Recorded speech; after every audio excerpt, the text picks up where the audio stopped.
Music to the noise, yeah, the mess we make. Machine Pun Kelly get caught in the fake. Facts and logic with a twist of jest. Strip it down to truth, yeah, forget the rest. Humor pulls the lights right out of the park. Look beyond the shadows that set the dark. Sparks of laughter fire up the night, bringing clarity when they blur the fight. Cut through the chaos, yeah, the tangled lies. Machine Pun Kelly with a set of clear eyes. Truths and jokes gonna rock this show. Step into light where the real facts glow.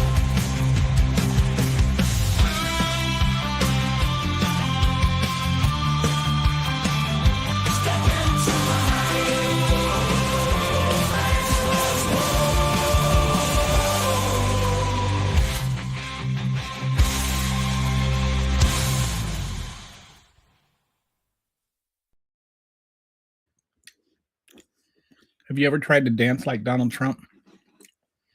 I don't think I can. I just don't think I can get my body to move that spastically. I don't know. I don't see the TikTok trend happening there. Maybe that's what we need to do. We need to get the Donald Trump TikTok, the Donald Trump TikTok, the Donald Trump dance TikTok trending or something. Whew, that was harder to say than it should have been. Anyway, how are you fine folks doing this wonderful day? I hope you're doing well. I've been sort of trying to at times watch the Pam Bondi hearing, but mostly what I see is just lying and screaming on her part. I don't really see much answering questions or concern about like enforcing the law, which I think is supposed to be her job, right? I think one of the more annoying things was when they pointed out to her that one of the January 6th, the people that was convicted on January 6th who got pardoned, is now working with the Department of Justice. Her defense was, well, he was pardoned. And so that means he didn't actively try to overthrow the United States government and is now working for that government. Like, okay, he's pardoned. Nobody's saying he should be in jail, even though he was pardoned. Like, but being pardoned doesn't mean that he should get a job with the Department of Justice. Like, there's a gray area there.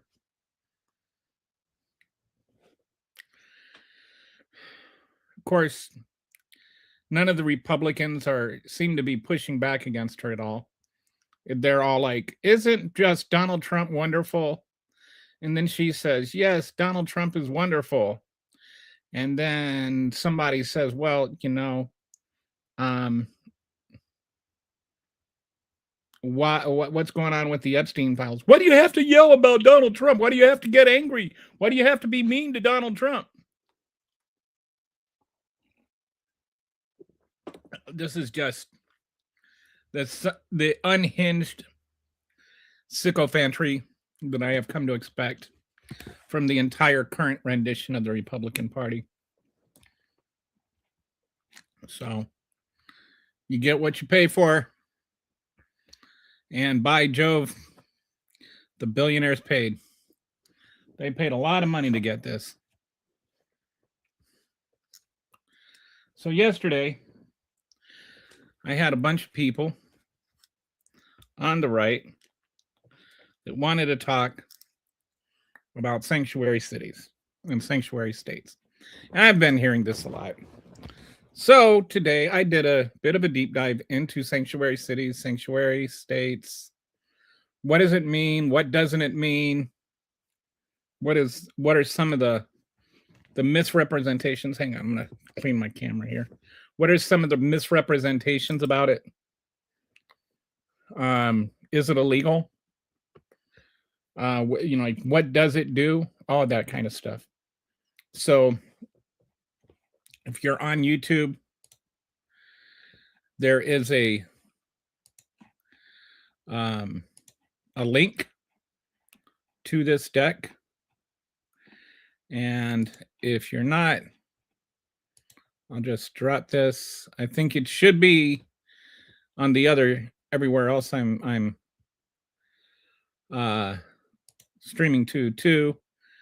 But just in case you want it and don't have it, it's right here. I'll be back. I need to make sure I'm putting it on Twitter because I can't post to Twitter from here.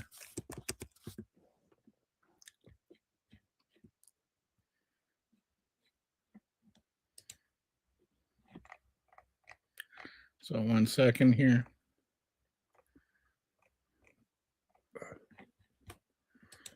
Huh.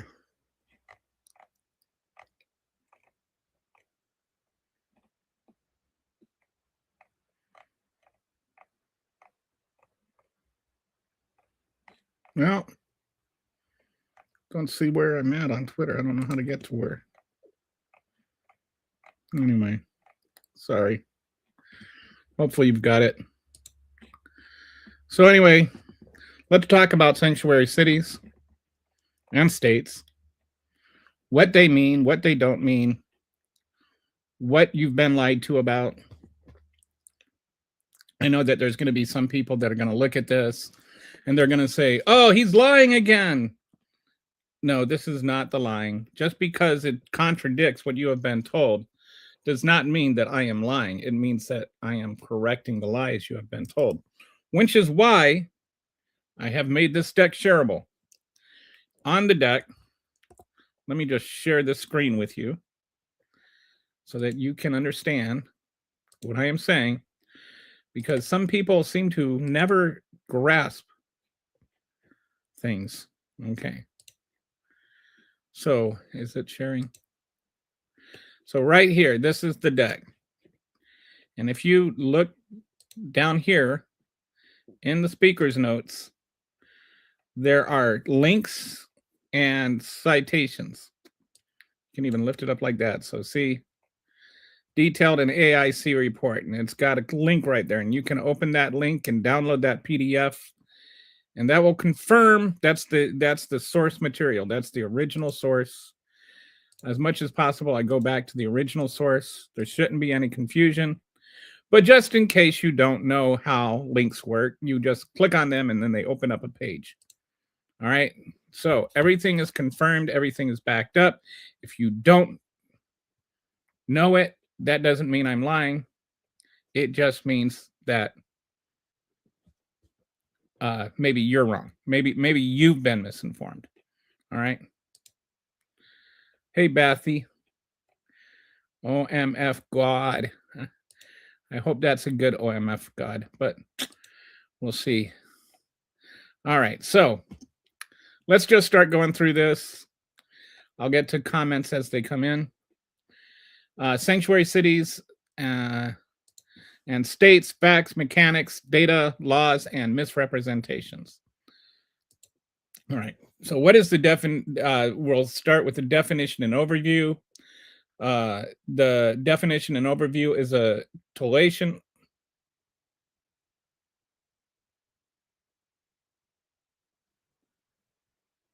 What happened here? Oh man, so something happened on the. All right, well, we'll skip that part. I'll have to fix that. Did something in the artwork. Hang on, I know what I can do. I'll read what this was supposed to say to you. I'm sorry.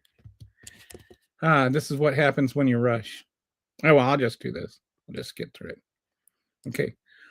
Core policies in sanctuary jurisdictions. They decline ICE detainers without a judicial warrant. That's the main thing. No immigration status questions during routine encounters, traffic stops. So like decline ICE detainers without a judicial warrant means when ICE finds out you have somebody that might be undocumented in your jail, they can issue a detainer, and then that detainer says you can't move them or asks you to wait 40 hours before you move them. We'll go into what the problems are behind that in a minute, but it's a Fourth Amendment thing, and it's not really legal.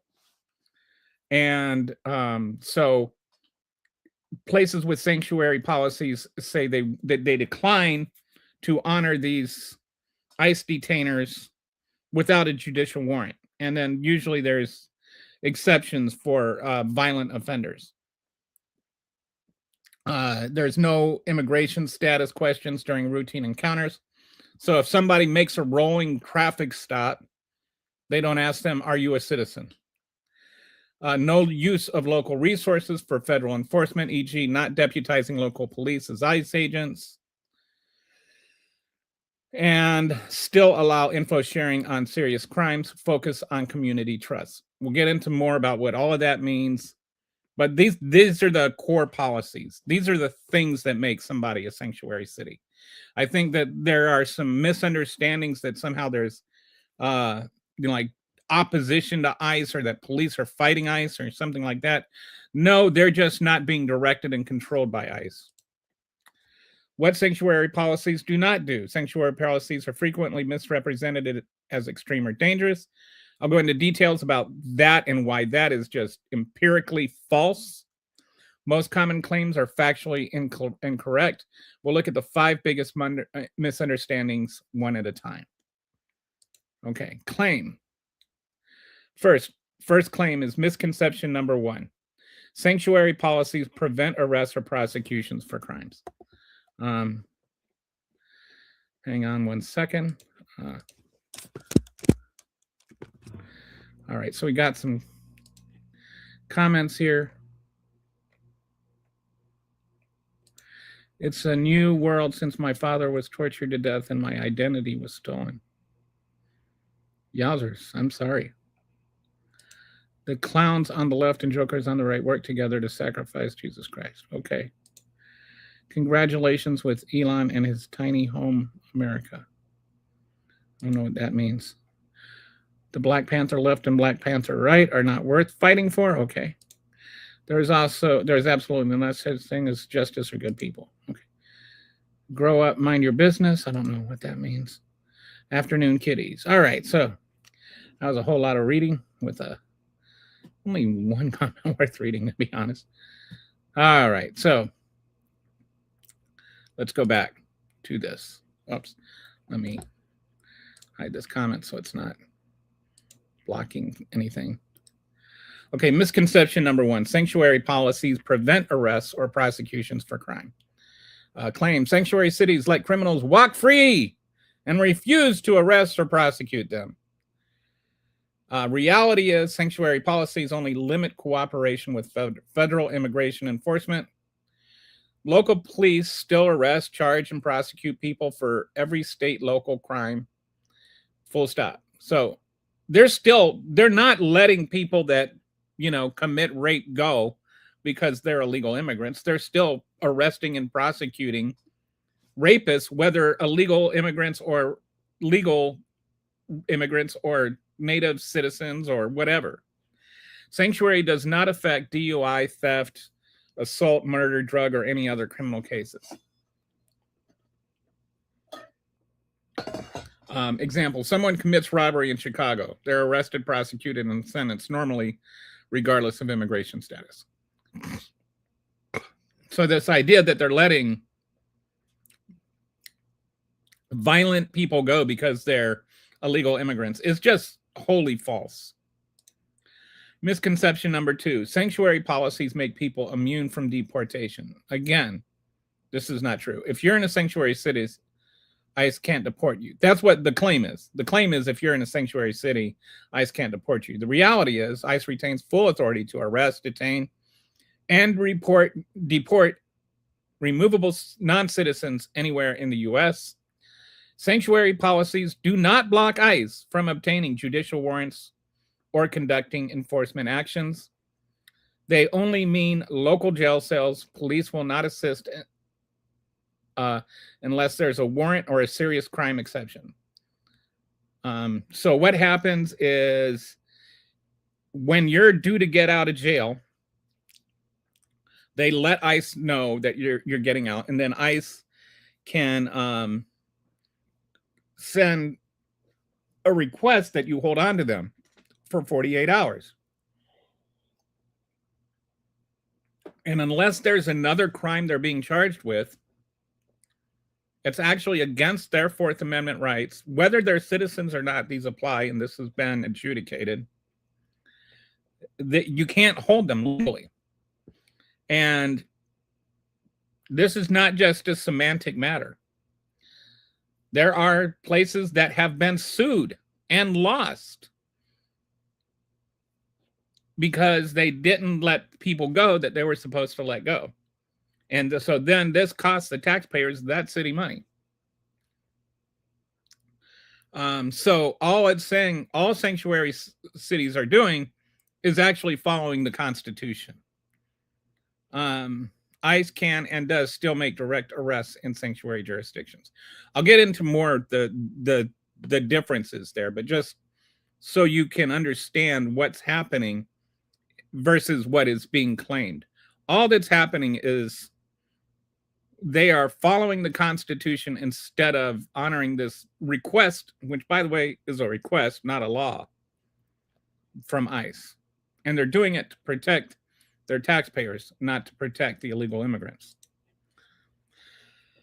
Misconception number 3, sanctuary policies block information sharing about violent criminals. Claim, sanctuary cities refuse to tell ICE about dangerous criminals.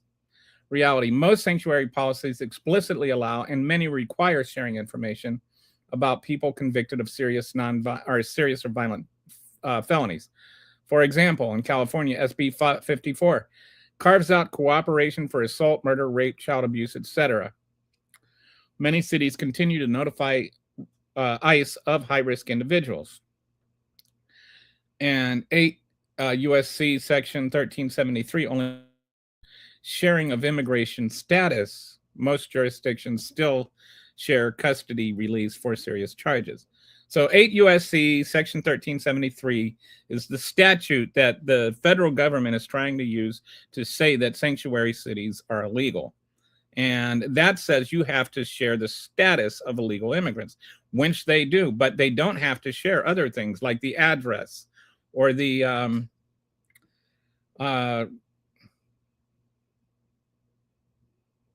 release state or things like that. It only requires that they share the status of it.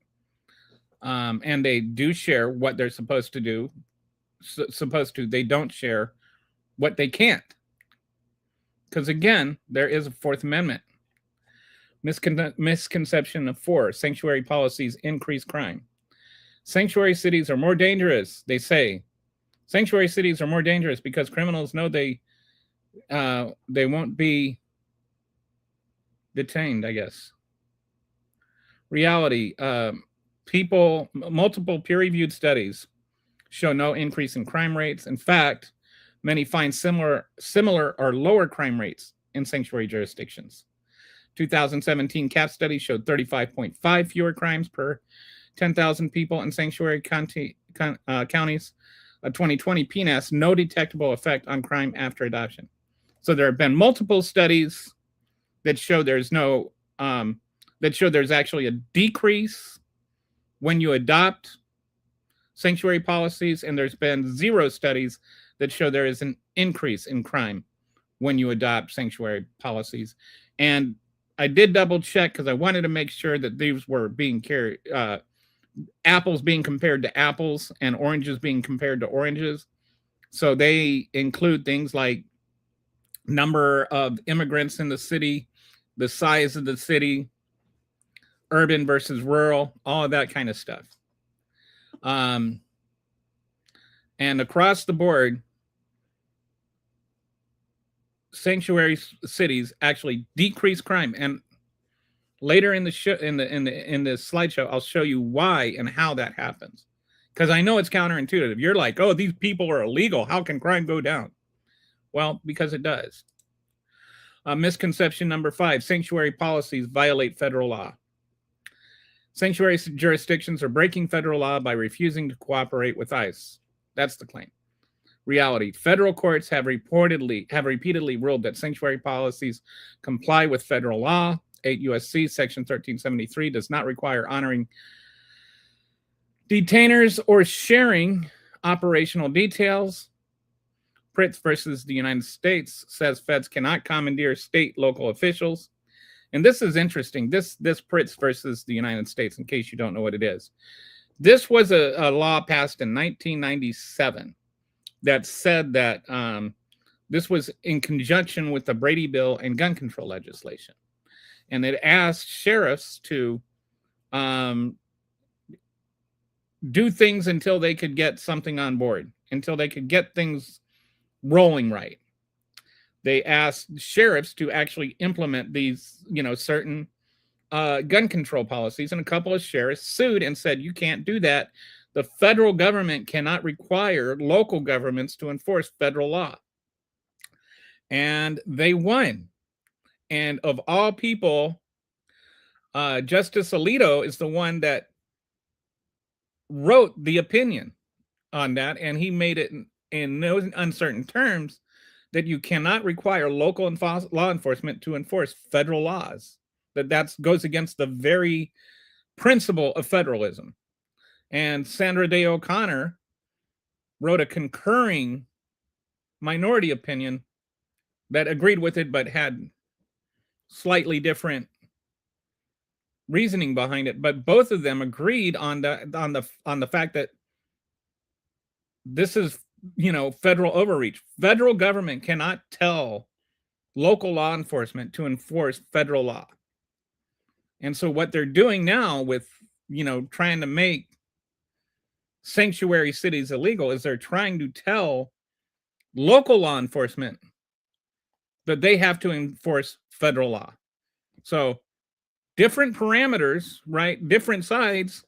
This is one of those things where I really like, where it's good to see, are you principled or are you just partisan, right?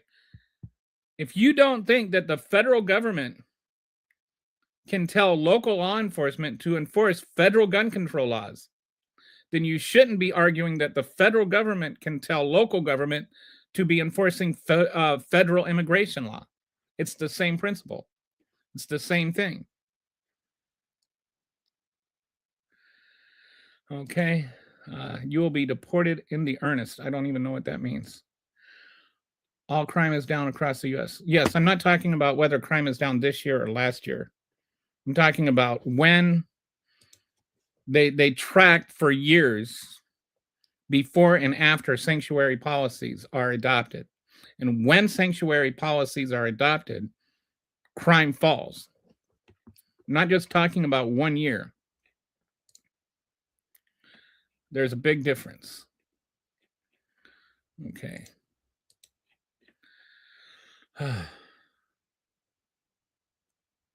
Sorry, I'm not feeling well today. I was trying to just muscle through this. So the key federal law is 8 U.S.C. Section 1373.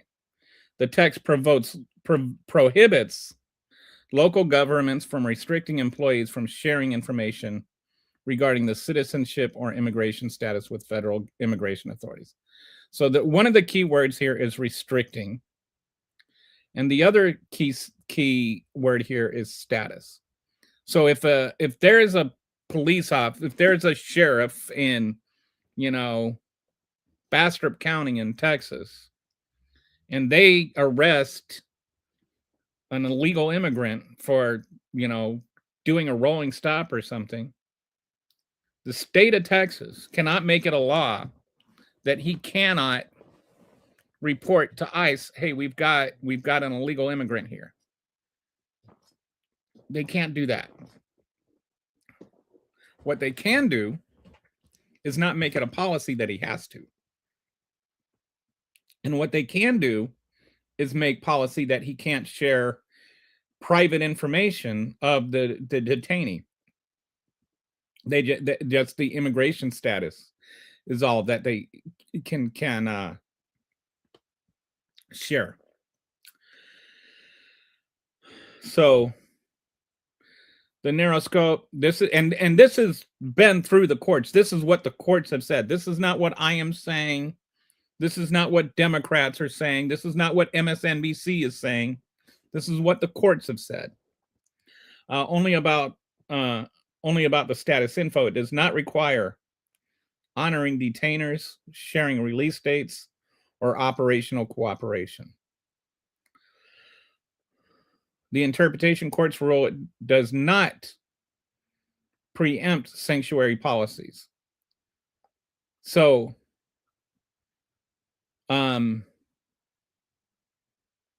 there's also some question that the federal government tried two prongs on this. They tried to defeat it in two different ways. One is they tried to expand the immigration status that, like the address is connected to the status. And the Supreme Court the courts said, no, that's not what the statute says. The statute says immigration status. So that's all there is.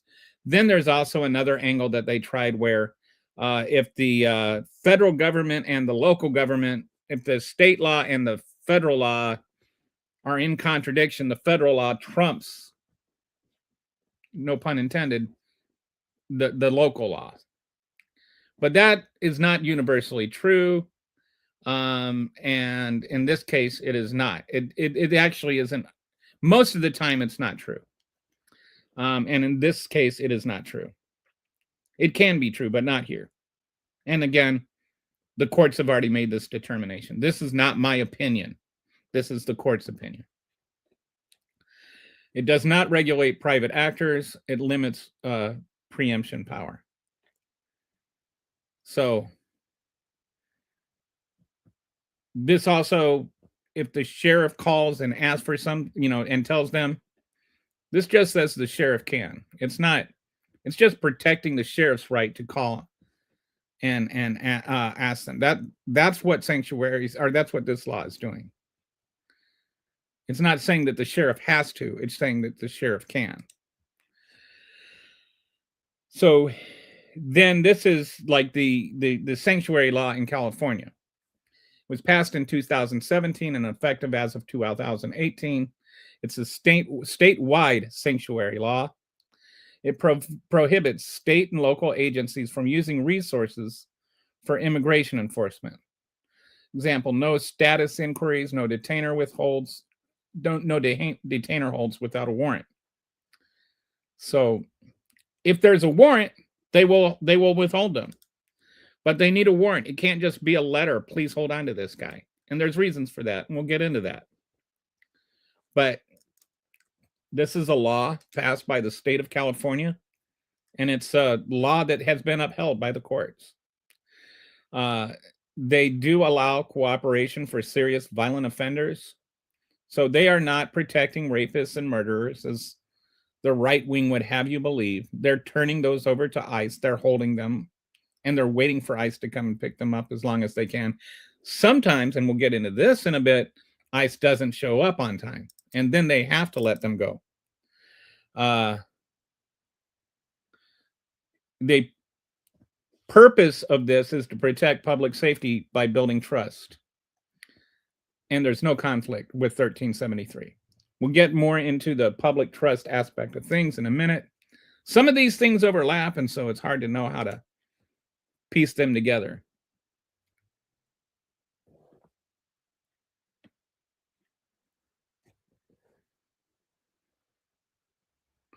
This is the opposite. This is the Texas law, which requires local law enforcement to honor ICE detainers. And this might sound like a good thing, but as we'll get into in a few minutes, this can actually be very bad for the taxpayers in these counties.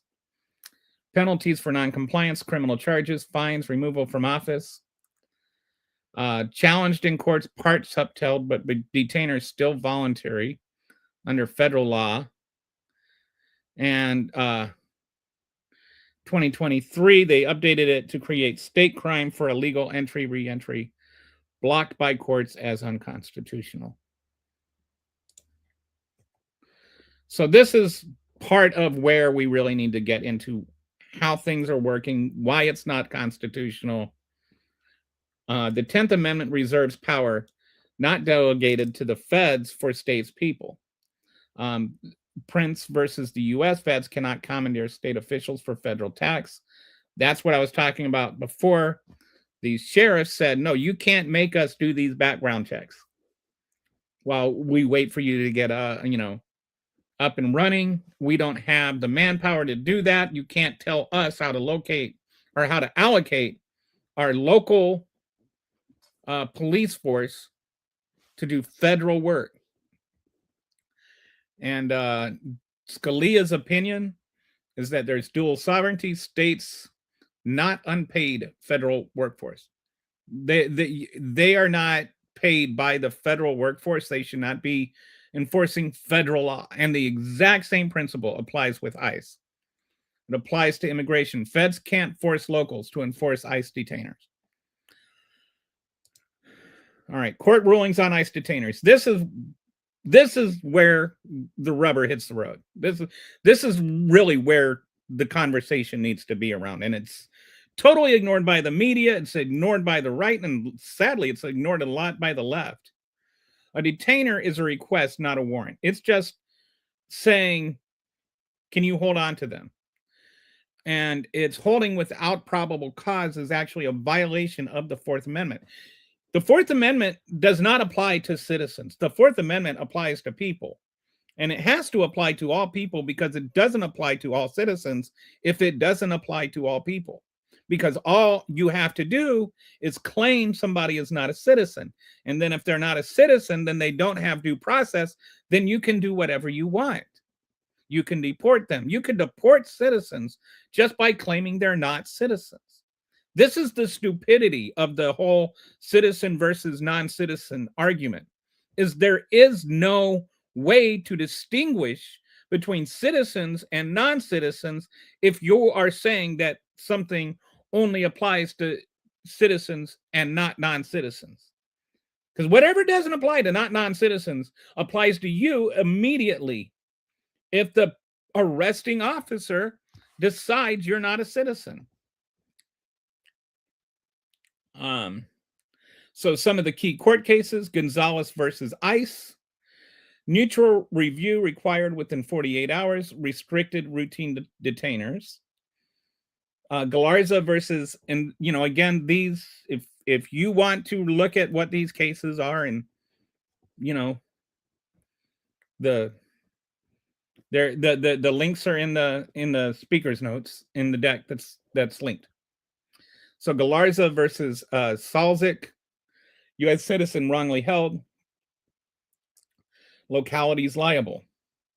And this is when you say, well, what's wrong with it? Why can't they just hold them? Well, once you start holding people without due process and you're violating the Constitution, those people can turn around and sue you. And some of them have. And when those companies, those counties get sued, they have to pay. And when they have to pay, it's the taxpayers that are paying. So number one, ICE is asking them to use county resources or local resources, state resources, to compel them to enforce federal law, which is already unconstitutional. But then on top of that, they have to do that violating constitutional rights, which is obviously unconstitutional. And then on top of that, they have to pay the settlements for violating people's constitutional rights. That's the problem with it. Rather than having detainer letters, here's an alternative. Show up before they're released. Then you don't have to have detainer letters. It's not a false, it's not a one or the other type solution. Why don't you just show up before their release date? Wouldn't that just solve all these problems if ICE just showed up instead of not showing up? A lot of times they don't even show up the 48 hours. So then there's MASJC, no state authority for detainer holds. The states just don't have the authority to do that. There is nothing in law or the Constitution that allows states to hold people without probable cause. And according to many rulings, detainers exceed federal authority without warrants. Now, if there's a warrant, if there's an actual federal warrant, if there's a judge's warrant, then yes, they can keep them. But without a warrant, it's literally unconstitutional. It is against the Fourth Amendment. You can stamp your feet all you want and yell about how it doesn't apply to non-citizens, but it does. Due process applies to everyone or it applies to no one. Illegal aliens are not part of that contract. Yeah, stomp your feet. Go ahead. But that doesn't mean you're right. And that is not, it's not even really whether or not that opinion is right or wrong. The opinion of the court throughout our history is that due process applies to illegal immigrants. Since illegal immigrants existed, it has applied.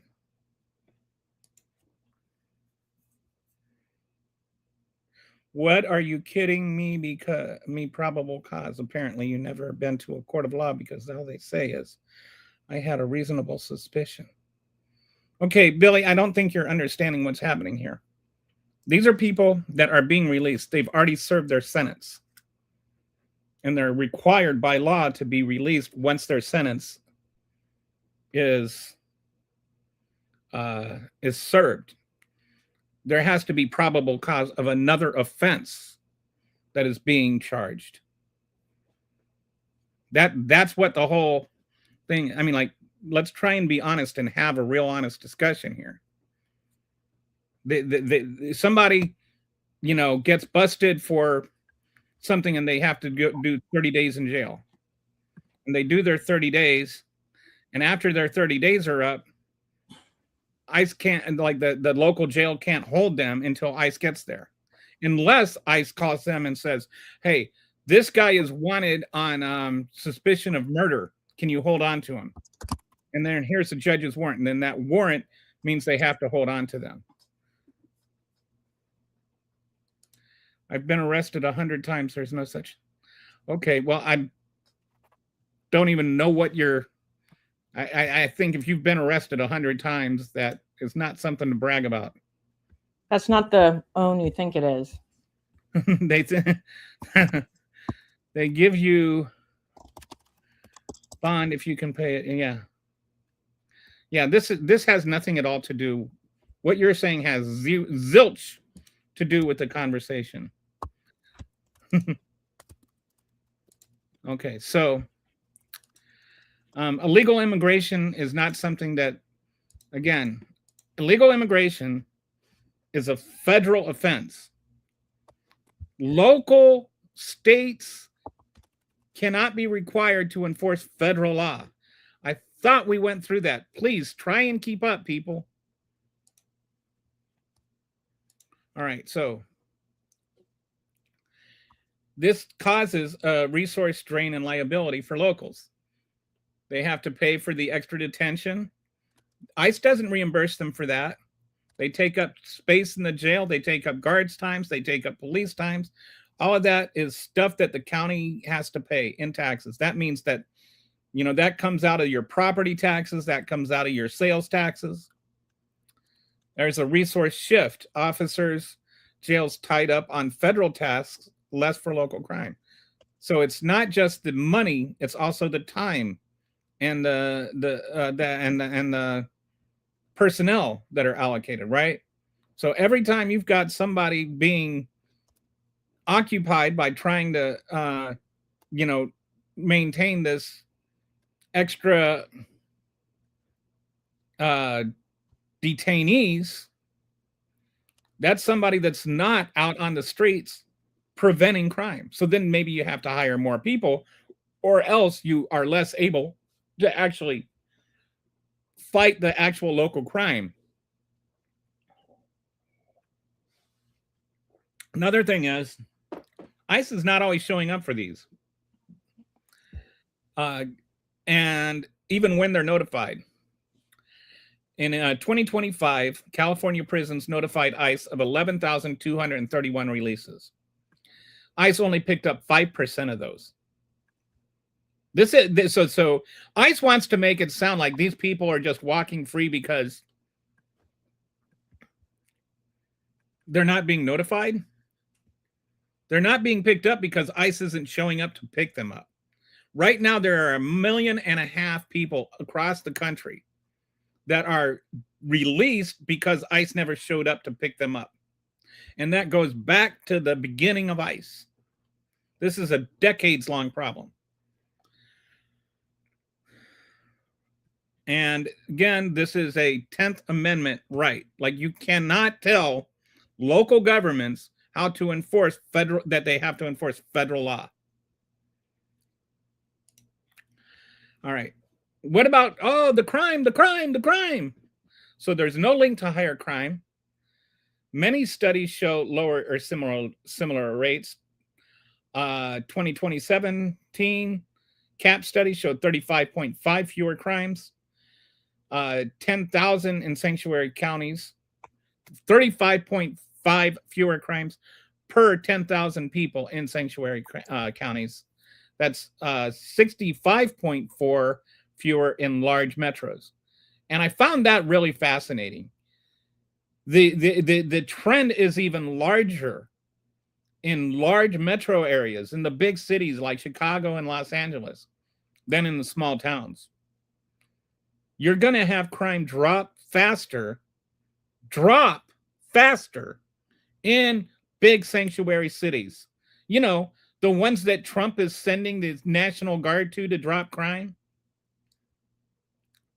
2020 PNAS study showed no effect on crime. It reduced nonviolent deportations. 2022 Science Direct post 2014 property violent crime decreased more in sanctuary counties. So why is that? Why is it that being a sanctuary city, you know, like if we're going to have an honest discussion, which I would like to have, let's have an honest discussion. So I just want to talk about this. Let's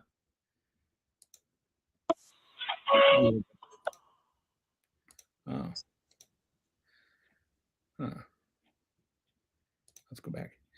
So let's have this discussion honestly.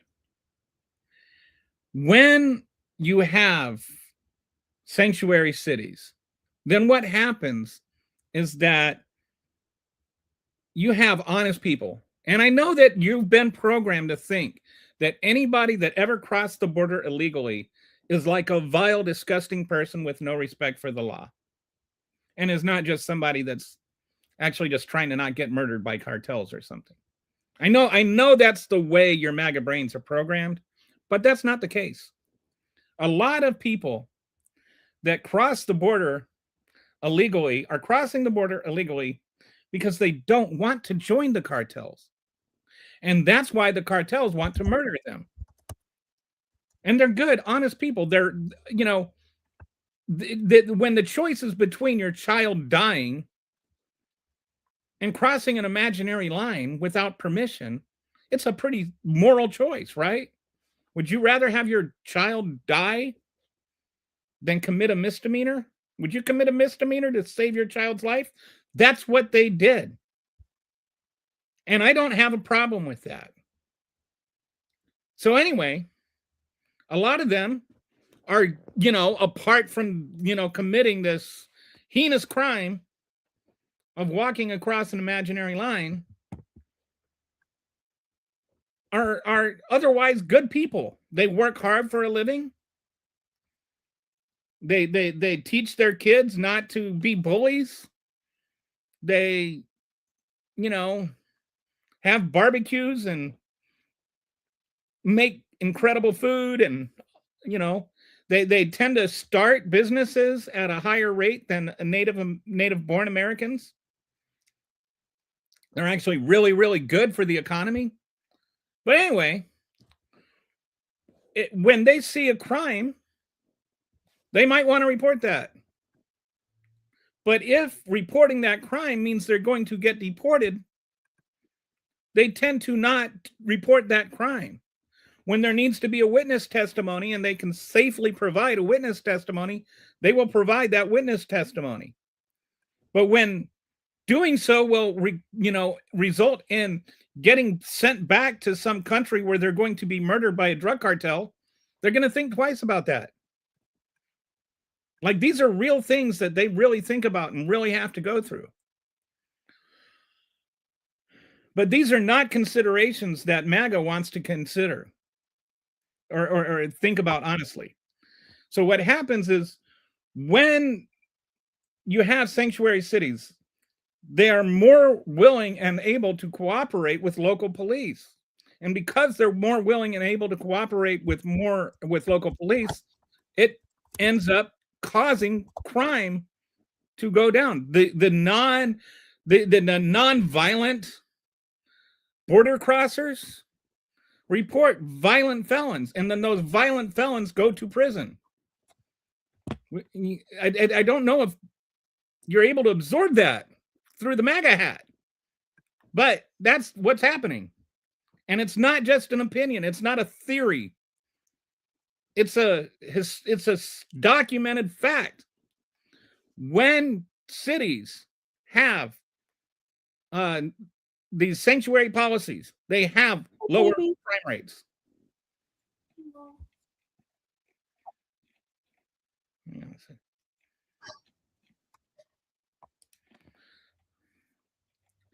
Right.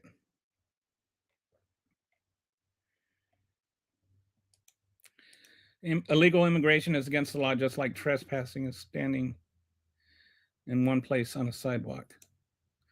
Bro, and ICE quorum comes out of your taxes. Yes, ICE comes out of my federal taxes. It's not coming out of my local taxes. Do you understand how government works?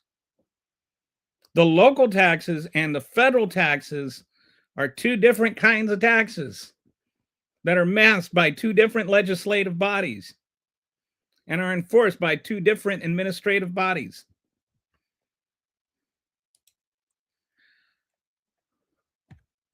So they released them, and then they did what they were constitutionally required to do. And if the feds want them so bad, why aren't the feds showing up? Why isn't ICE showing up to do what they need to do while they're there? You say things like this without thinking them all the way through.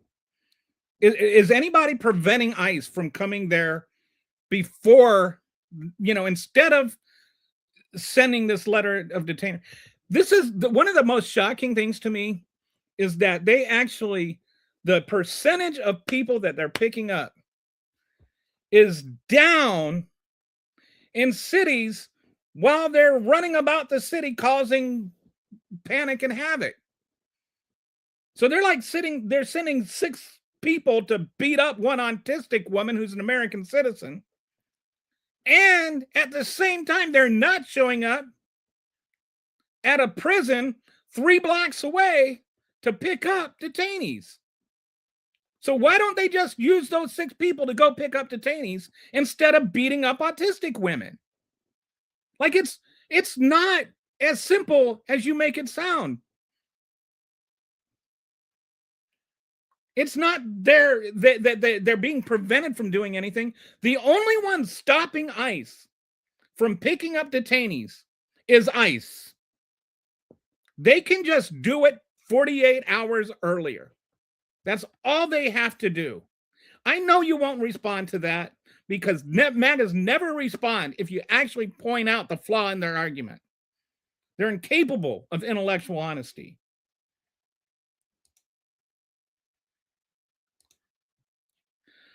Boo-hoo, Crimea River. You libs all say we're a country of laws. But, okay, are we a country of laws or not? You're sitting there calling me contradictory, but you're the one defending law breaking. Does ICE have to follow laws?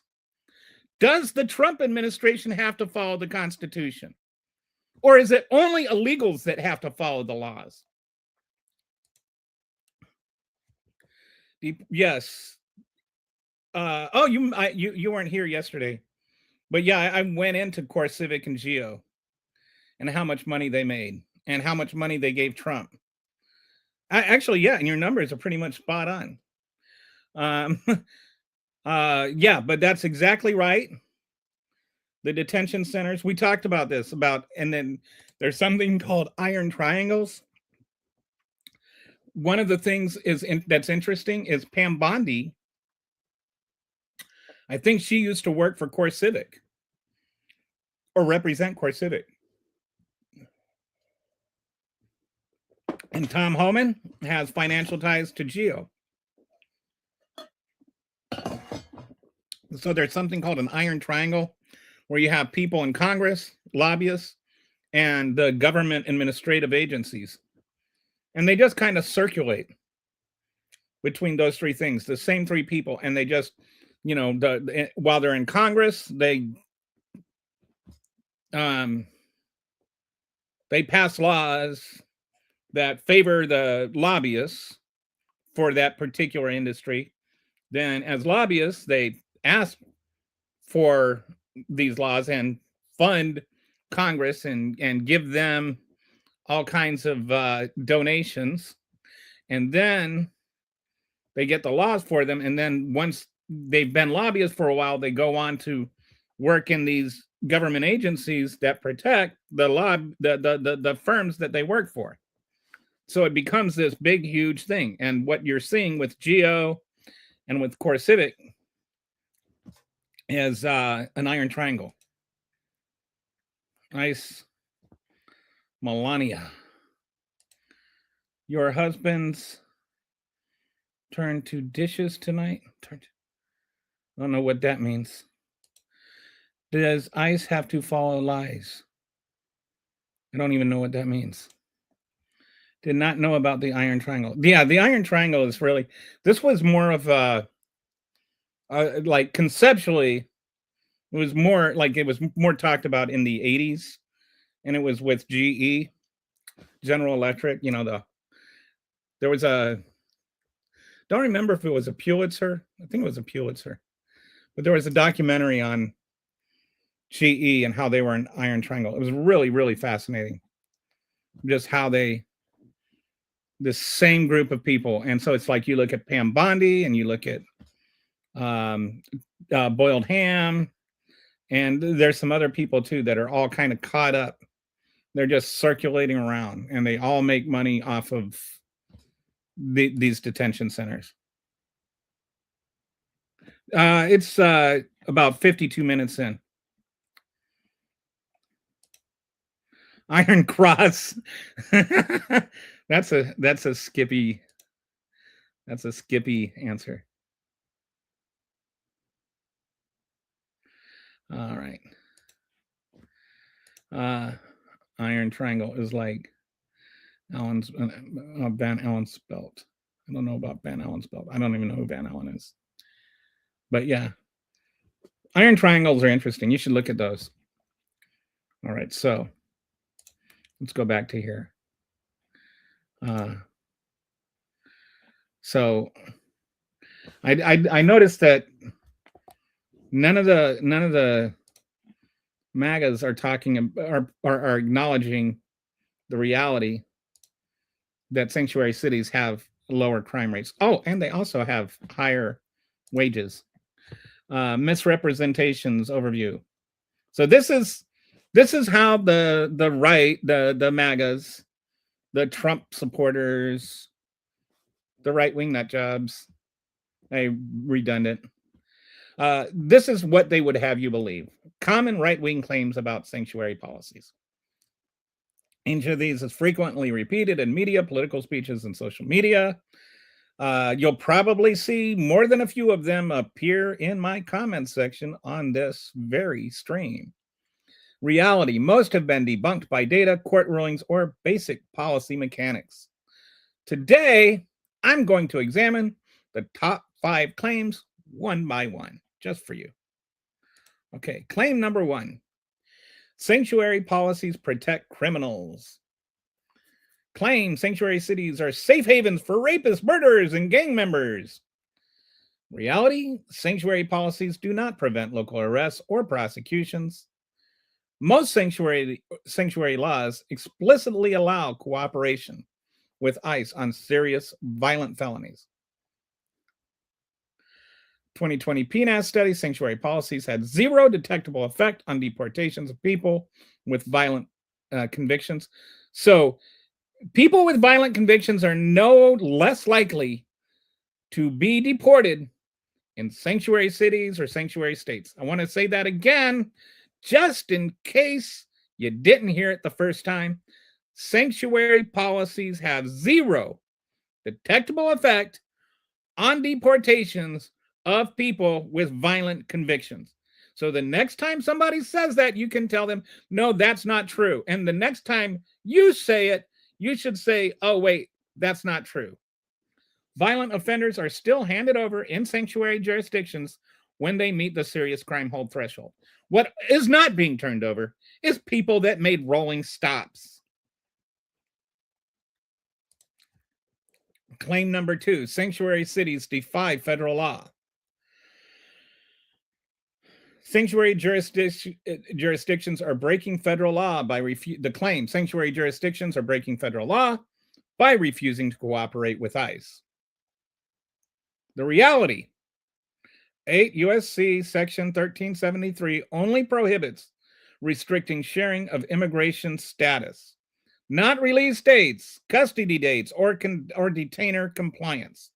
They do not have, there is nothing in 8 U.S.C. Section 1373 which requires by law people to honor detainer compliance. They do not have to continue detaining people, and it is in fact unconstitutional for them to continue to detain people in most cases. And as I have already pointed out, it can also result in counties being sued for violating constitutional rights. Multiple federal courts, including the 2025 Illinois ruling, found sanctuary policies do not violate Section 1373. So when Pam Bondi is sitting there lying to Congress saying that it does, Pam Bondi is breaking the law. Maybe Pam Bondi should stop breaking the law. That would be swell. Prince versus the United States, federal government cannot commandeer local law enforcement. And I just love this one because it is a gun control law that they were fighting. And their argument was that the federal government cannot require state government or local resources to enforce federal law, which is exactly what they're arguing now. You can tell, like Republicans, they said Democrats, they're always, like two sides and blah, blah, blah, blah, blah, blah, blah. Well, 3 fingers pointing back at you, pal. Can the federal government tell state governments to enforce federal law or not? That is not, only when I want them to type of thing. Justice Alito, I hope Justice Alito, if this goes before the Supreme Court, I would love to see Justice Alito either try and argue against his own opinion that he wrote in Prince versus the United States, or actually confirm what he said in Prince versus the United States. Sanctuary is nothing more than the exercise of 10th Amendment rights. It's not defiance.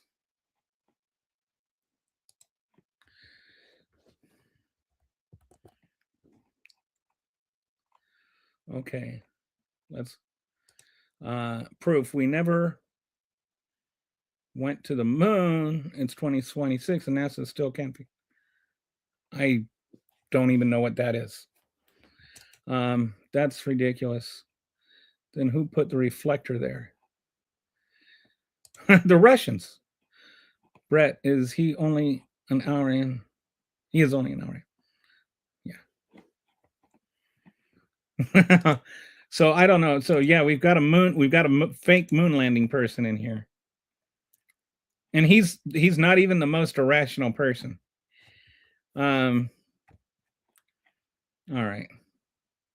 Conspiracy theorists are having a banner year. Okay. I can't see Resistance Kitty typing. Oh, I think she's typing from the live stream app. My StreamYard app. So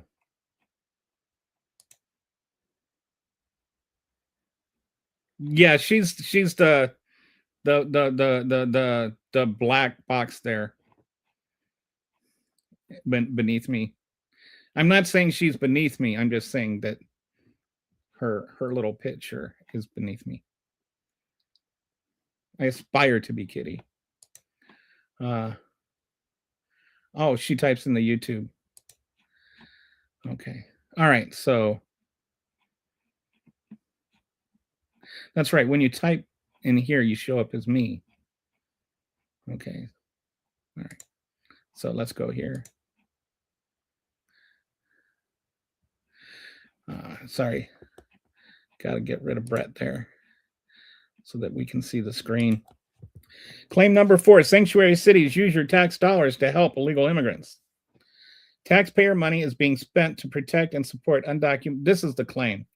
Taxpayer money is being spent to protect and support undocumented immigrants instead of citizens. This is not true. Reality, sanctuary policies save local money by refusing unreimbursed ICE detainer holds. So if ICE asks them to do this detainer hold, and that costs taxpayers extra money, then ICE doesn't pay them back. That's like saying, let's go out to dinner, and then I forgot my wallet, and then never paying somebody back. That's what ICE is doing. ICE is asking taxpayers to foot the bill so that they cannot show up on time.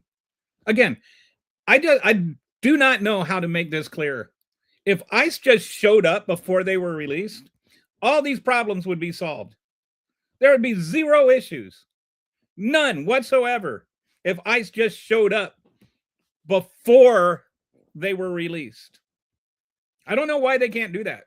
They said, oh, we don't have the money. We don't have the personnel.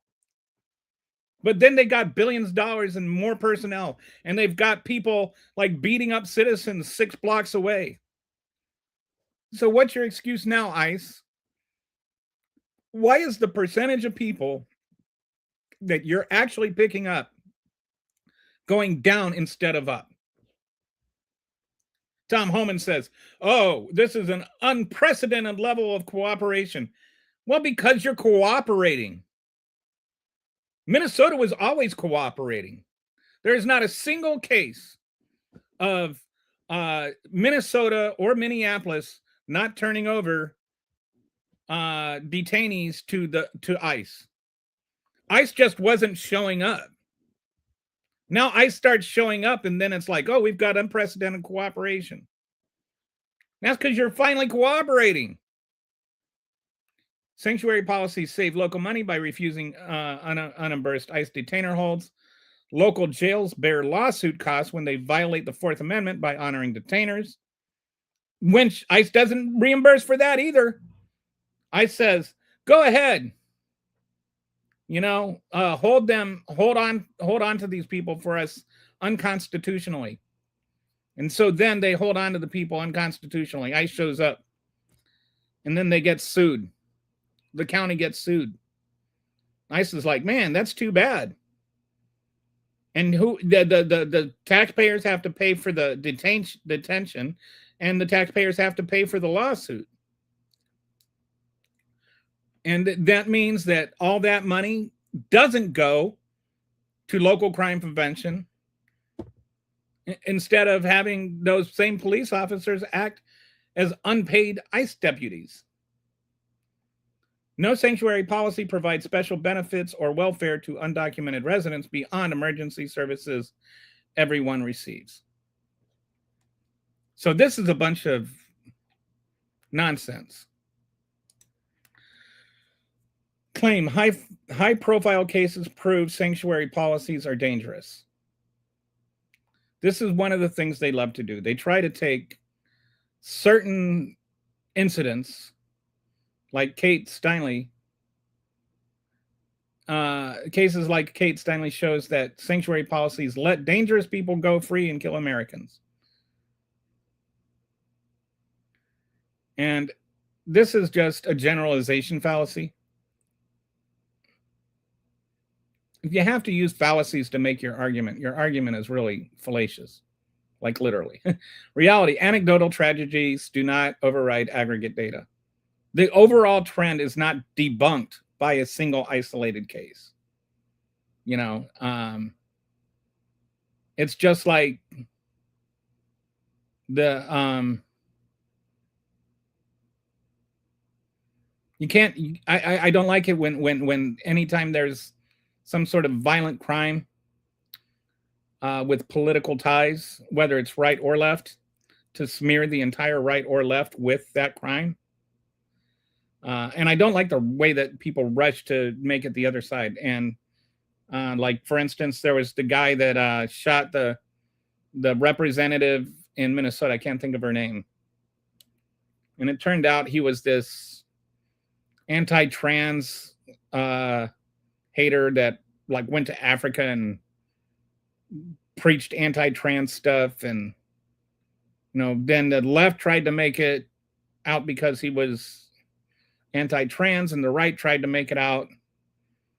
They made up something about how she had negotiated like she didn't vote against letting children, immigrants or something, get lunches. I don't remember exactly what they were saying, but it was all a bunch of nonsense. It's like with Charlie Kirk, Tyler, whatever his name is, killed him. What his motives were, we still don't know. The left did not kill him. It's never just like this person did this thing. It's like in both cases, there's a tendency to try to make everyone who did that thing, who disagrees with your politics, responsible for the actions of one person. Like, I think that Charlie Kirk was a jerk. I think he was a racist. I think that he was ignorant. I think he was dumber than a box of rocks. I think that what he called debate was anything but. And I just had no respect at all for him. But I don't think he deserved to be shot. I don't think he deserved to be killed. And I certainly did not participate in him being killed. And I didn't make a TikTok video of me celebrating him being killed. I didn't celebrate. You have people that celebrated Nancy Pelosi's husband being attacked and nearly killed, that lost their marbles over Charlie Kirk, blamed the entire left on it. How about we just like make people responsible for their own actions and not everybody else that disagrees with our politics responsible for anybody's actions? Anyway, my point here is all illegal immigrants did not kill Kate Steinle. The reality is anecdotal tragedies do not override aggregate data. Studies consistently show sanctuary areas have similar or lower overall crime rates. Using single cases to indict entire policies is the ecological fallacy. Some logic could be used against bail reform. So the same logic can be used against bail reform, right? We don't need bail reform because this person that was out on bail did this crime, you know? And you saw a lot of people that were like really, really, really anti-bail all of a sudden being, well, why were these 9 January 6th defendants not allowed bail? Personally, I don't believe in bail. I think if you are not a violent offender, you shouldn't have to pay bail. If you are a violent offender, then you shouldn't be able to get out just because you have money. Like, and I think it should be what kind of offender you are, not how much money you have. Same logic could be used against bail reform, parole, or any release policy. Yet data matters more than anecdotes. Violent crime deportations continue in sanctuary jurisdictions, when criteria are met. Again, there's no connection between sanctuary cities and violent crime deportations. You're no more likely or less likely to be deported if you live in a sanctuary state or a sanctuary city than if you don't. That's a myth. Okay, do we got some comments?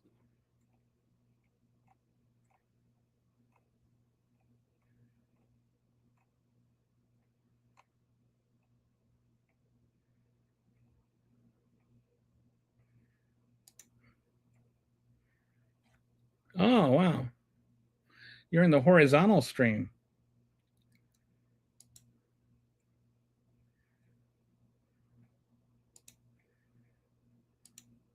So much is happening so fast, I can't keep up with what's going on. They tried a late night push something through to get Steve Bannon cleared. Him and Maxwell are the only two that know everything. Yeah. It's amazing how quiet Steve Bannon got since we found out his name is in the files. We've got another deck that I'll probably get to on some of the things that have gone on with the Epstein files. Kitty's got her own personal stream. Trump is a traitor. And CA for a great danger. ANCA, I don't.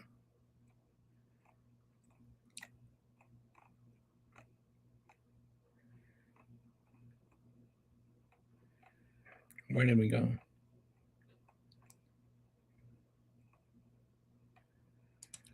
How does illegals fall under our Constitution if you're not American?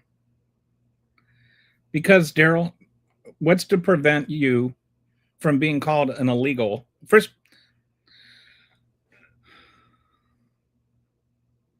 if only I had already covered this. Because I'm just going to show you this.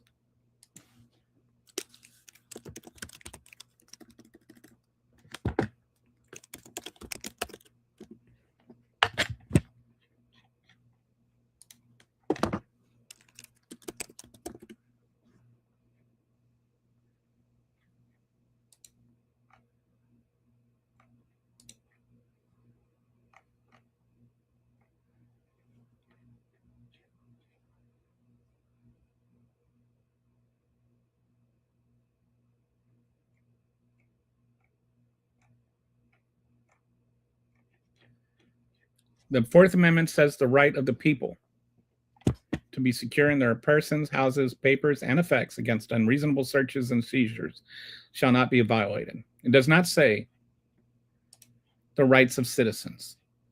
It says the rights of the people. It doesn't say immigrants. It doesn't say legal immigrants. It doesn't say non-legal immigrants. All it says is people. So why do non-citizens, why do illegal immigrants fall under the Constitution? Because they're people. And again, I don't know how to make this more clear. As long as you have an exclusion to who the rights like due process don't apply to, then it doesn't apply to anybody. Because all I have to do is say to you, you are the exception. It does not apply to you. I can say you are an illegal. And you can say, but I'm not. And I would say, who cares? Who are you going to prove it to? How are you going to prove it? How are you going to establish that? And then you'll say, a court. And then I will say, that's due process. You can't prove you're a citizen without due process. So if I say it doesn't apply to you as a non-citizen, then it doesn't apply to you as a citizen. I don't know how much more clear I can get. I don't know if you honestly don't get that or if you're honestly ignoring that because you know it's right. And so you can just sit there and keep hammering away at the same refuted argument over and over again. So much as okay.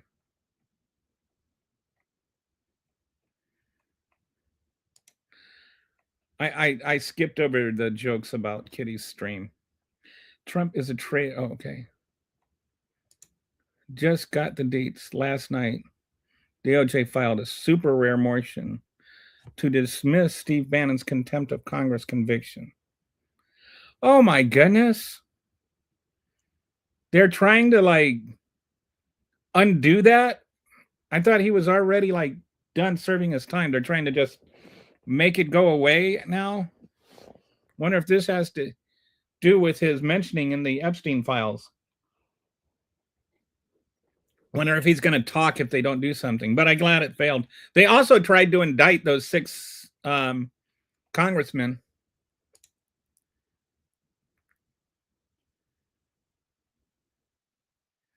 Andre Carlo. I haven't heard about Andre Carlo. Andre or Andre? Andre? Who is Andre Carlo? Let me look it up.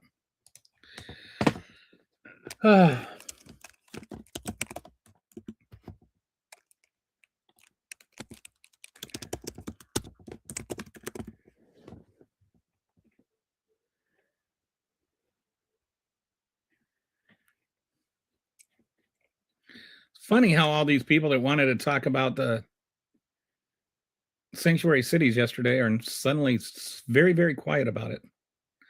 He's a Seattle man facing. Okay, that's not you, Rainbow. Talking about the MAGAs. All right, so.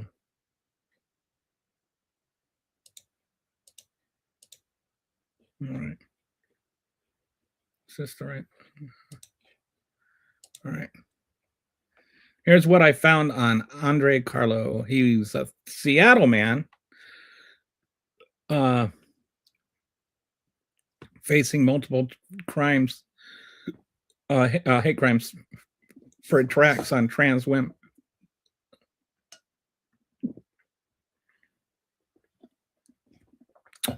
First incident while Lexi Young, a transgender woman working as a Sound Transit Fair ambassador, approached him to check proof of payment at a Chinatown International District light rail station.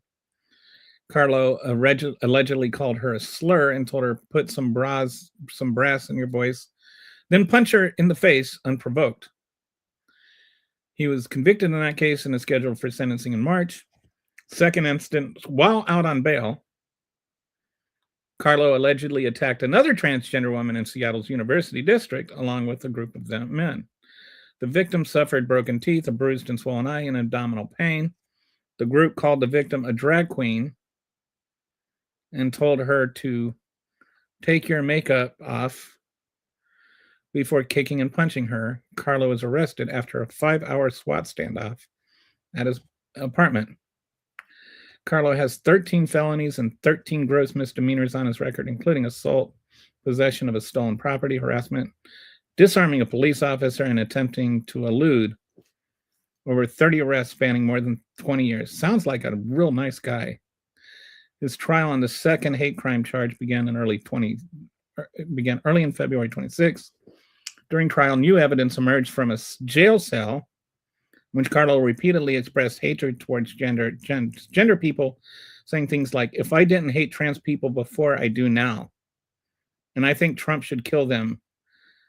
Get them out of here. At his arraignment, he flipped off cameras and walked off the courtroom before the hearing ended. His bail is set at $200,000. Wow.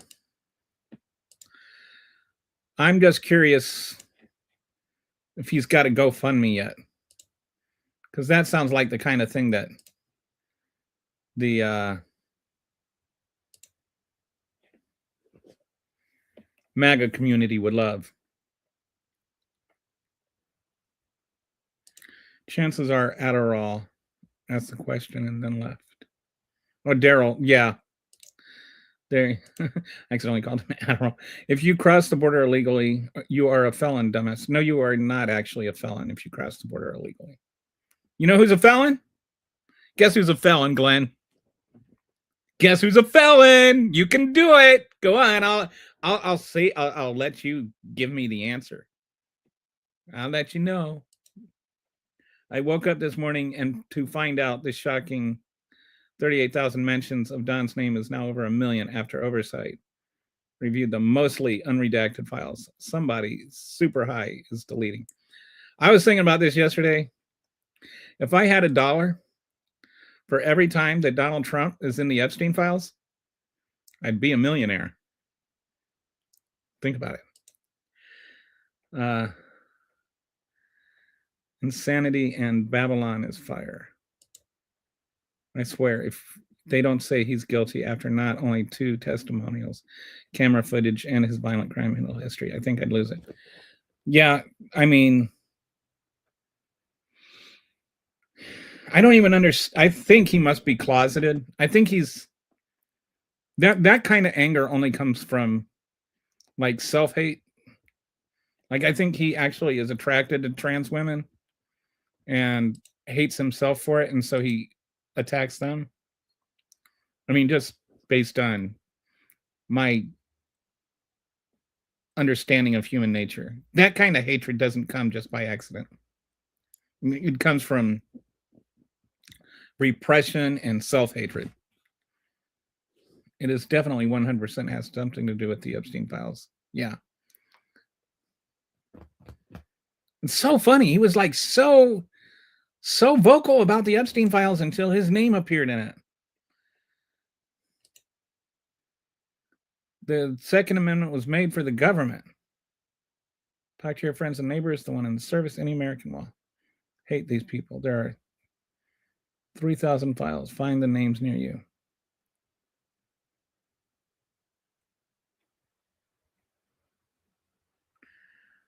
I don't understand. What are you talking about? There are 3,000 files. In the Seattle, he is obviously going to be guilty. Well, I think he should be obviously going to be guilty anywhere, don't you, Skippy?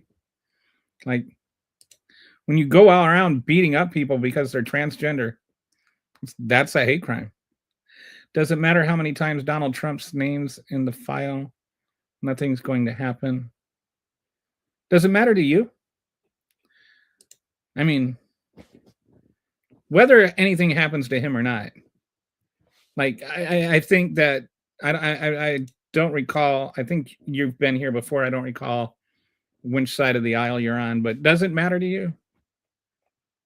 Like, why, whether something happens to him should be secondary. First of all, actually, it should be tertiary. The first thing that should matter to anybody is that the victims get justice. And that the people that raped women and girls and boys and children go to jail. That should be the first thing, right? That the people that were victims of these crimes get justice by the people that were perpetrators of these crimes and aided these crimes go to prison. That should be number one. Number two should be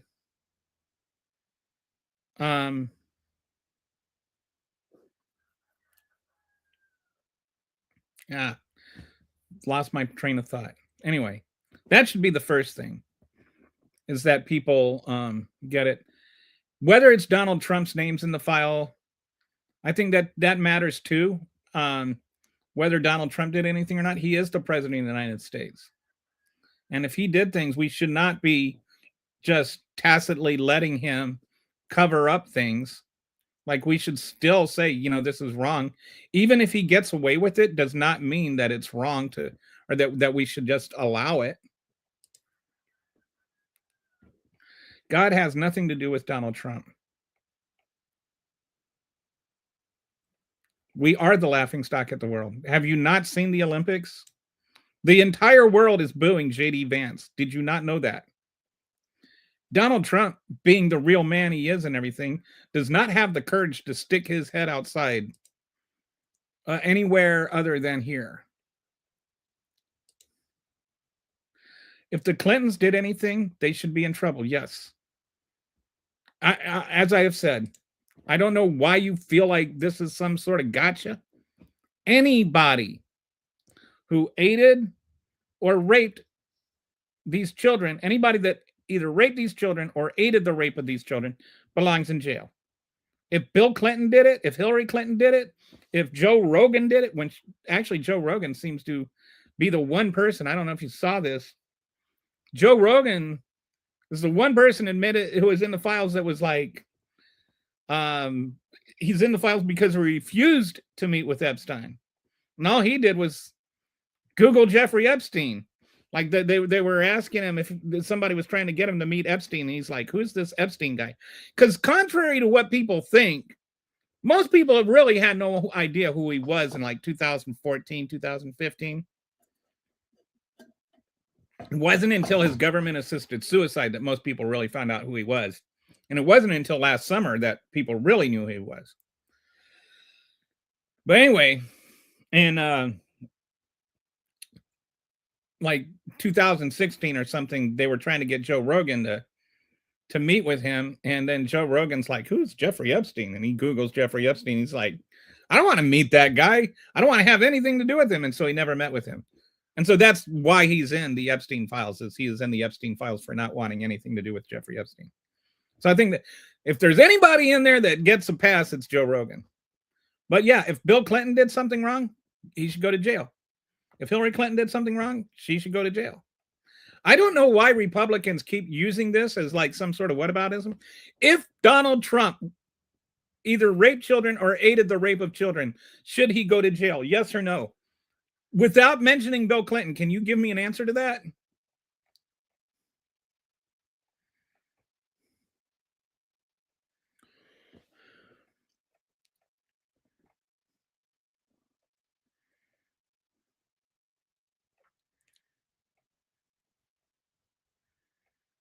Disavow what? Disavow what? I don't know what I'm supposed to disavow. Why does the two streams chat not meet? So that, yeah, that annoys me too, Brett. I don't know why it doesn't. The horizontals and the vertical stream, the comments don't cross over. I don't know why, but I find that very annoying. Oh, it's not on the other. I wonder if it's because I'm broadcasting from StreamYard and it sets it as two different streams.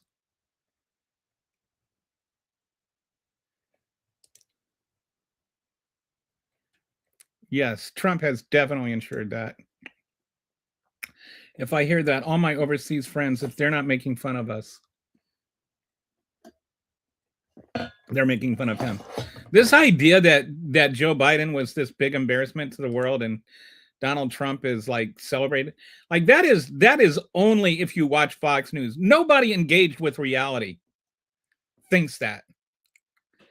There are far more evil people on the list. Start there. Liberals like to turn. I don't know who you're talking about that's on the list that's far more evil that we need to start with. But I would say, again, anybody on the list, anybody that is guilty of rape or helping rape children should be in jail. Why can't you just say that? Why do you have to make this about partisan politics? Why do you have to make it about a left versus right? I would say that anybody that either rapes children or aids the rape of children is evil. I think at that point, we're beyond degrees of evil. Maybe Clinton name might put pep in your stuff. I hate autocorrect. Epstein is alive in Israel. I don't think he is alive in Israel. I think he died of government-assisted suicide. If it turns out he did, then yes. Okay. Just say, if Donald Trump was involved in the rape of children, should he should go to prison. Like, that's it.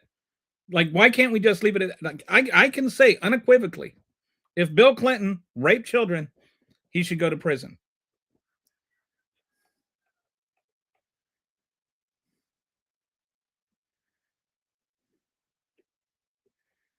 To the moon, send them all to prison.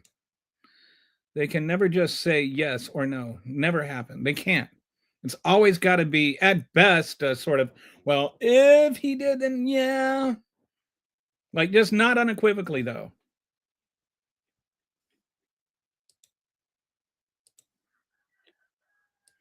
All right, so. All right, so let's go back to the.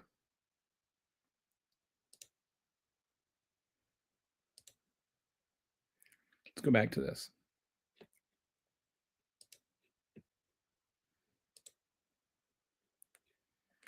So here's what happens is it's not just about ICE not picking up people in sanctuary cities. ICE often fails to pick up even in cooperative states.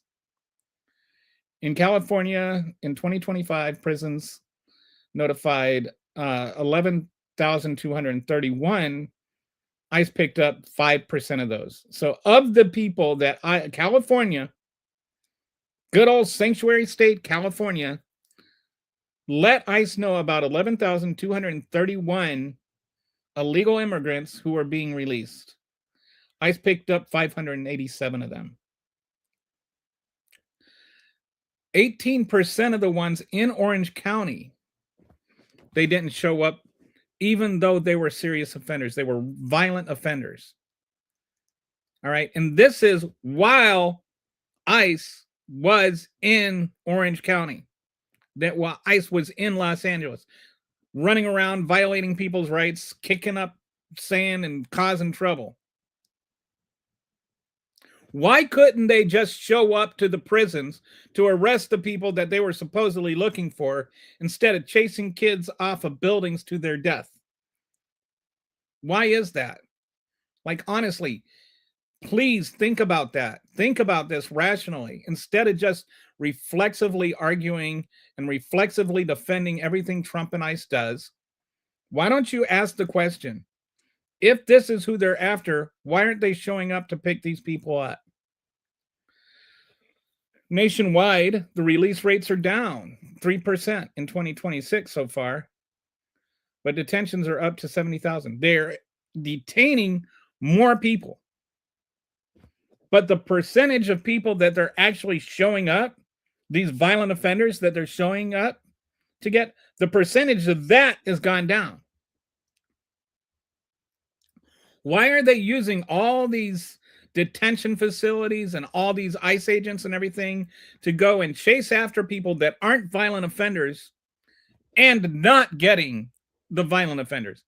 Like, I could see logical consistency, at least, if you're just like, it doesn't matter, illegal is illegal, and they were getting all the ones that were violent and the ones that were non-violent. But when you start picking the non-violent ones over the violent ones that are already detained, then I start asking questions about whether or not that's really what you're trying to do.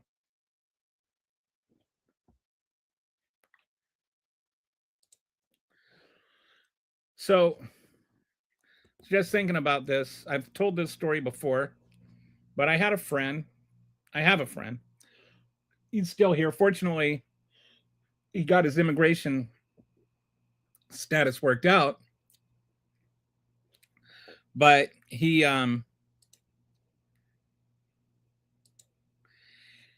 was here. He was here illegally at the time. His neighbor's house was burning down. And so he had a choice. He could either do nothing, he could call 911, or he could go in there and rescue her. He chose the third option. He went into a burning house, dragged her out of the house. Then he actually went back in and got her dog too. And then she called the fire department. They came and put out the fire and everything. He went back home. She never mentioned, that this undocumented person helped her out. If he had been less courageous, then that woman could have died in that house fire. Undocumented people that are good-hearted and willing to help people have this extra hurdle. That if they do help somebody, if they do call 911, that they end up getting deported. And, as soon as a police officer starts asking them questions, if they have to ask, are you here legally? Then they had to they could end up losing everything. Their spouse, their kids, their home, because they helped somebody, because they saved a woman's life. So there's this reality that sometimes undocumented people help people. And when you make these draconian policies that are like, well, if you help somebody, you're going to destroy your own life, you end up hurting the people that they would have helped.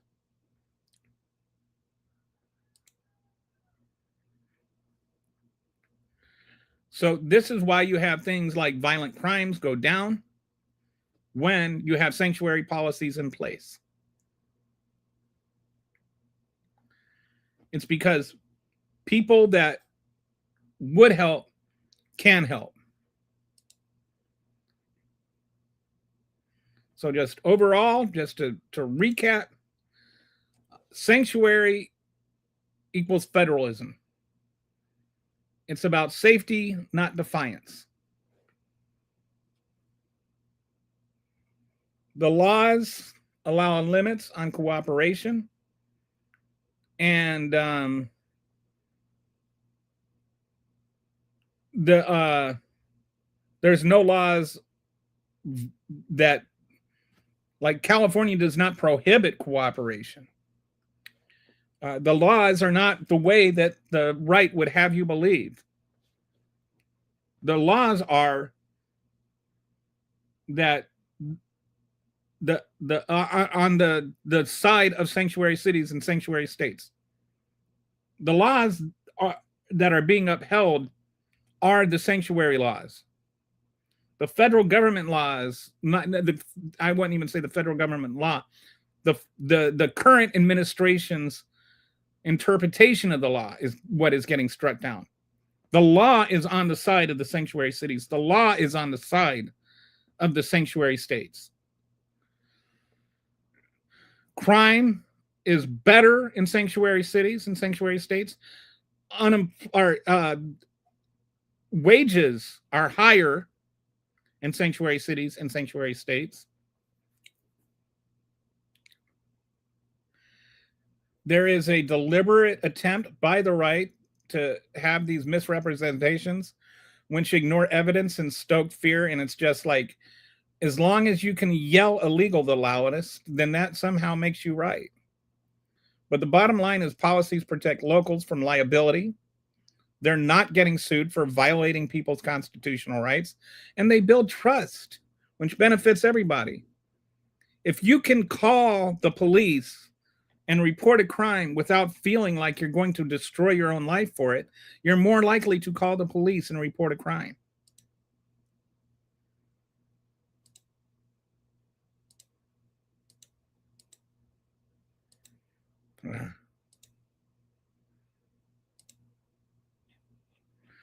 All right, so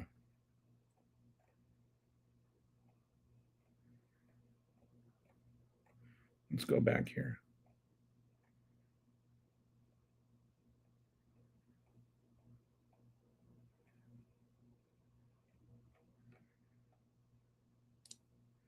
JE was on stream last week. I don't know who JE is. Playing Rocket League. I don't know what that is. It has to be certain, though. What has to be certain? Oh, yes. If you're rebroadcasting, definitely channel separation. Yeah, it's. I'm live broadcasting from live stream.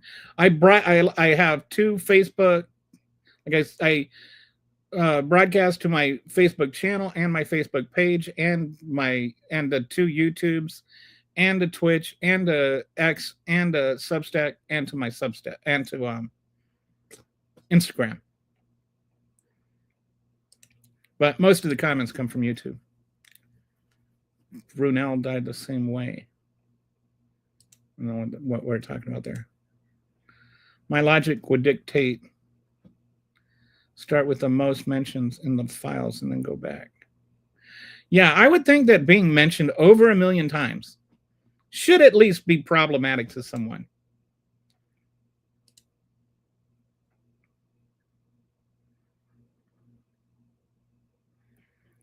And of course, he had to throw in a few derogatory names.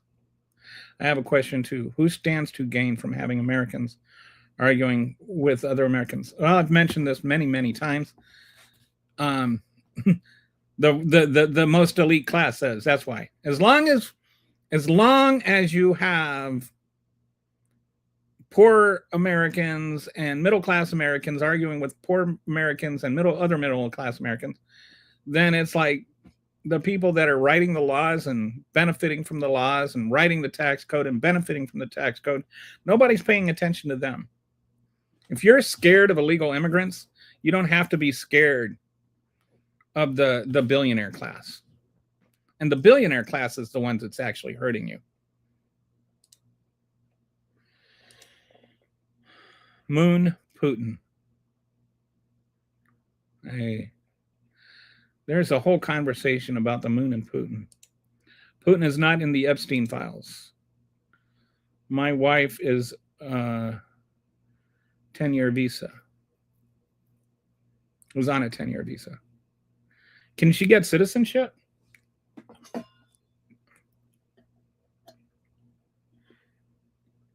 I think it used to be like it was easy to get citizenship if you were a spouse. But apparently it's not that easy anymore. I think it's like if you're here illegally when you get married, you can't get citizenship. When they do these hearings, it should be mandatory that they all take sodium pentanol prior to questioning. That's I 100%. I always say they should. The people that are asking the questions should also be under oath. There are so many lies that come from the right on when they're asking the questions. That like the questions are lies. I'm an American. Putin is absolutely in the files. I know. I have seen it. Oh, you're not Putin me on? If they had a slow drip of sodium pentanol, aka truth serum, they would be more willing to answer yes and no. They're not just going to blame it on the libs, or instead of questioning them, just hook up a polygraph. I would love to see the questioners hooked up to a polygraph. Like some of those questions are so dishonest. Sir, the power is in the hands of men with guns, unfortunately. This is true. But there are also, men that make the laws and the women that make the laws. I only take medical advice from people who wear lab coats in their profile pictures. Well, that's wise. Subscribe. Thank you.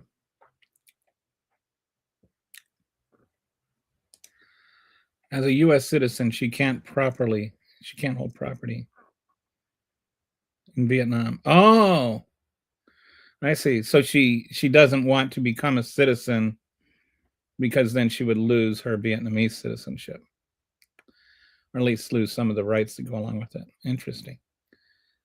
See, this is what happens when you talk to people. You learn things. That's actually pretty significant reason to not want to become a U.S. citizen. I think everybody thinks everybody wants to be a U.S. citizen. Well, maybe not. Hey there, how you doing, Alamo City Chillo? Are you from San Antonio?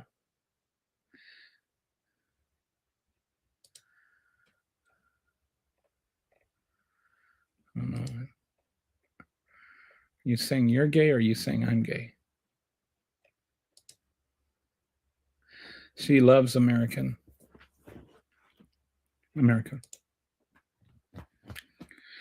I love Vietnamese food. Vietnamese spring rolls are some of the best food. Does she make the Vietnamese spring rolls with the peanut sauce and everything? Because it's not allowed, but you can own land in other countries that allow it.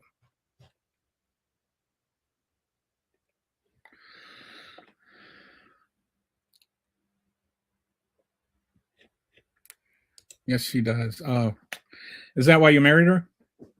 Or is that just a fringe benefit?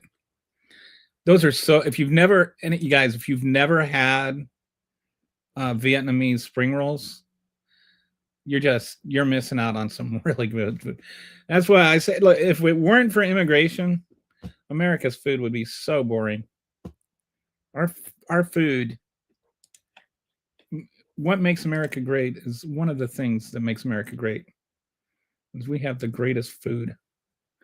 And we have the greatest food because of immigration. Prove me wrong.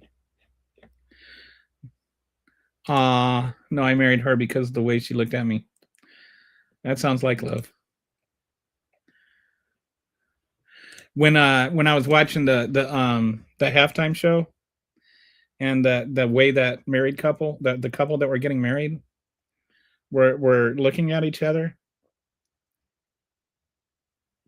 and there was so much genuine adoration in their look. I was like, are they really getting married? Like, you could tell they really loved each other. And so then afterwards, I looked it up, and it turned out that they were really getting married. I just love that. Married 8 years. I'm 44. She's 45, and we have a 4-year-old baby. Oh, wow. So glad that pregnancy went well.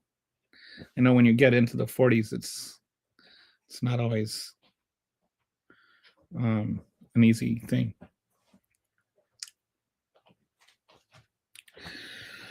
So I think I'm going to actually end early today. I'm not feeling all that well, and we're at a good pausing point. I think I've got another deck prepared on the Epstein files that I'll talk about some more tomorrow. There's a lot going on there. I've been trying to use Claude to analyze the data and find certain commonalities and stuff. And there's some interesting stuff in there, like patterns and whatnot. One of the things Claude noticed is the reports to the FBI. If Kitty may have something to say on this, but Claude noticed that the more serious the charges were, the less likely the FBI was to actually look into it more. So the most serious allegations they completely ignored, which kind of makes just dismissing those allegations out of hand makes you think about it, right? Like, well, especially since the whole thing with the Epstein files is that the FBI was ignoring the victims. And so, oh, this is outlandish. And the FBI never even didn't even think it was worth following up for. Well, isn't that maybe possibly an indication that it's true? Like, that they didn't follow up shouldn't make you less likely to believe it.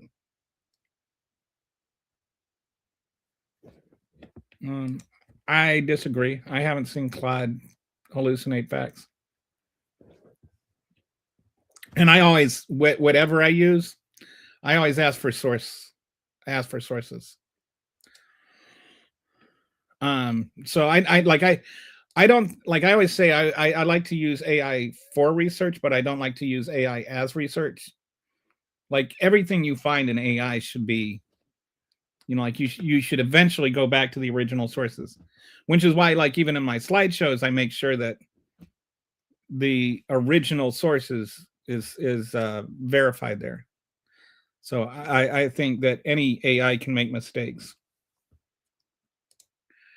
Okay. I'm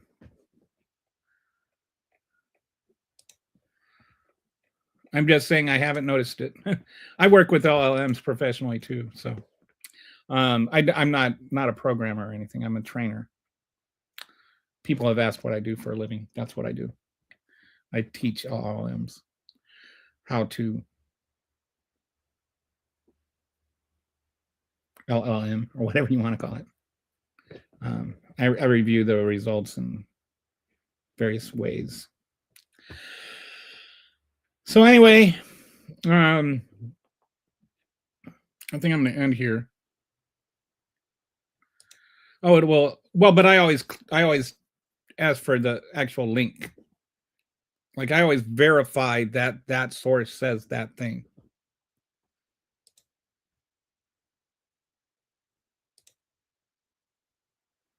That's cool. But I still like, just to clarify, if it says this, then I say, what's the source for that? And then I click on the link, and then I make sure that the link says that. So it's not, if it's, I know when to, like, I also will push back and,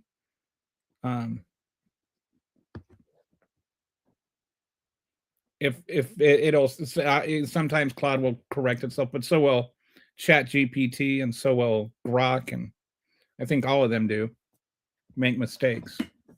But that's why I always go and check the original source.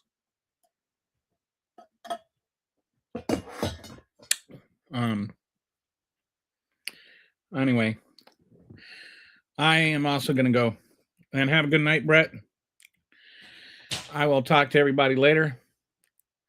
Sorry, I have to end early today. I'm just not having a good stomach right now. The long COVID is having a bad time with me. But I was able to get in a couple hours, so that's good. I'll talk to you tomorrow. Bye.